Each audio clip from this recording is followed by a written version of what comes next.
belajar tentang mengenal dan memahami bangun ruang sisi datar. Di sini kami berasal dari kelompok 1 yang beranggotakan 3 orang. Sebelum kita lanjut, apa yang kalian pikirkan apabila mendengar kalimat bangun ruang? Ya, bagus. Lalu, apa yang kalian lihat pada gambar di samping ini? Manakah yang termasuk bangun ruang sisi datar? Tujuan pembelajaran ada 4.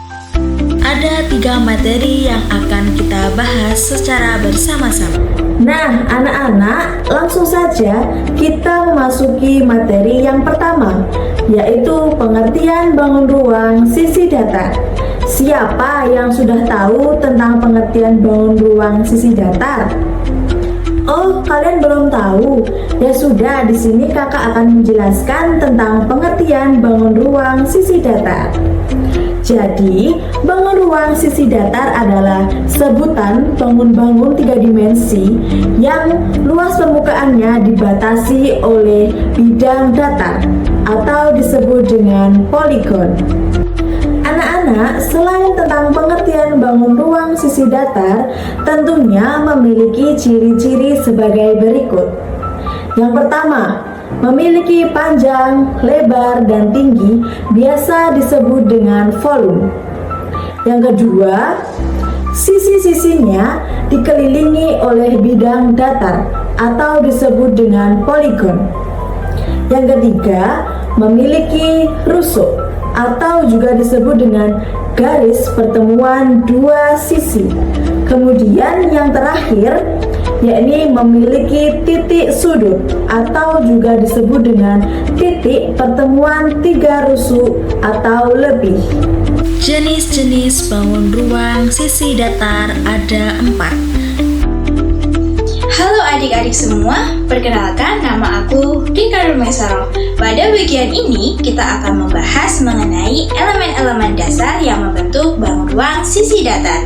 Sebelum kita bahas satu persatu, adik-adik perlu tahu bahwa secara umum ada 6 unsur utama pembentuk bangun ruang, yaitu sisi, titik sudut, rusuk, diagonal sisi, diagonal ruang, dan juga bidang diagonal.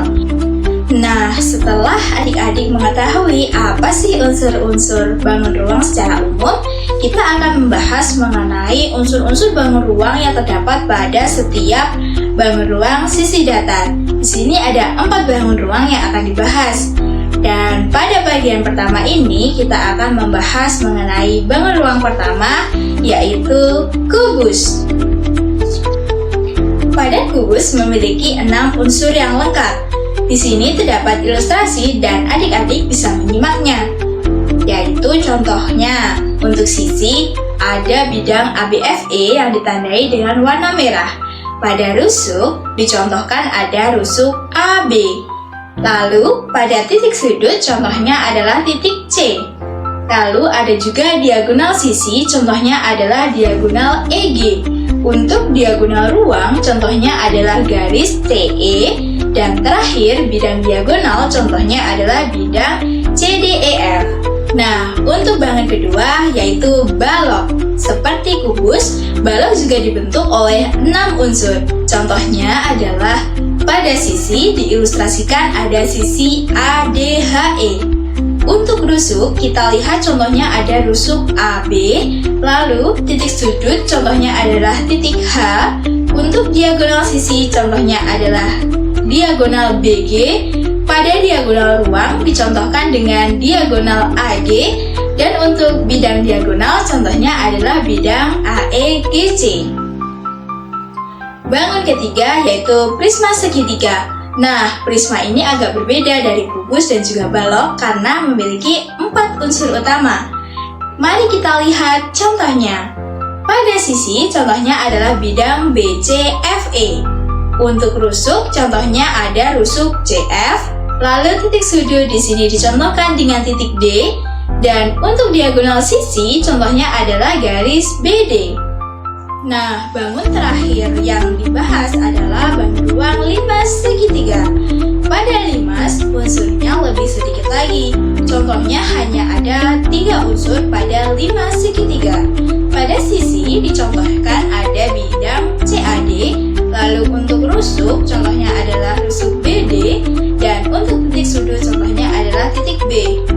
Jaring-jaring bangun ruang sisi datar.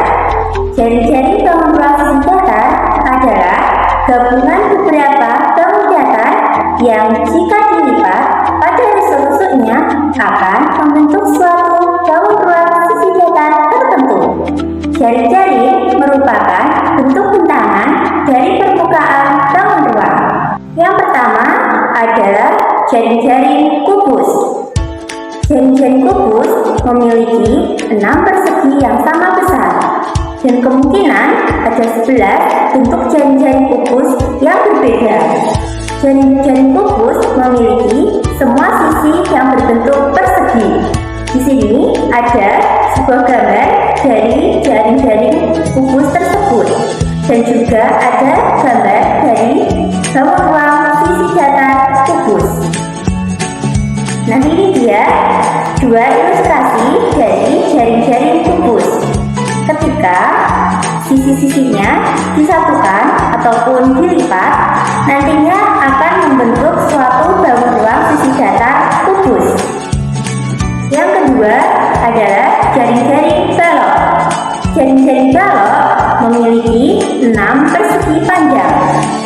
Sisi-sisi yang berhadapan yaitu sama besar. Banyak sekali varian atau variasi dari jaring-jaring balok tersebut. Ini merupakan beberapa model ataupun variasi dari jaring-jaring balok. Dan ini merupakan salah satu ilustrasi dari jaring-jaring balok, yang jika sisi-sisi yang berhadapan ataupun yang sama besar jika dilipat nanti akan membentuk suatu bangun ruang sisi datar balok. Dan ini merupakan salah satu ilustrasi dari jaring-jaring balok, yang jika sisi-sisi yang berhadapan ataupun yang sama besar. Yang ketiga yaitu adalah jaring-jaring prisma segitiga. Prisma segitiga terdiri dari 5 sisi, yaitu 2 sisi berbentuk segitiga yang menjadi alas dan tutup, dan juga 3 sisi yang berbentuk persegi panjang yang merupakan sisi tegak. Ini merupakan salah satu ilustrasi dari jaring-jaring prisma segitiga.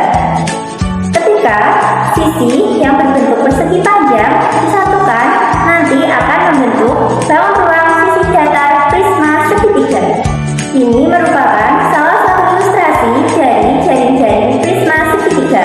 Yang keempat yaitu jaring-jaring 5 segitiga.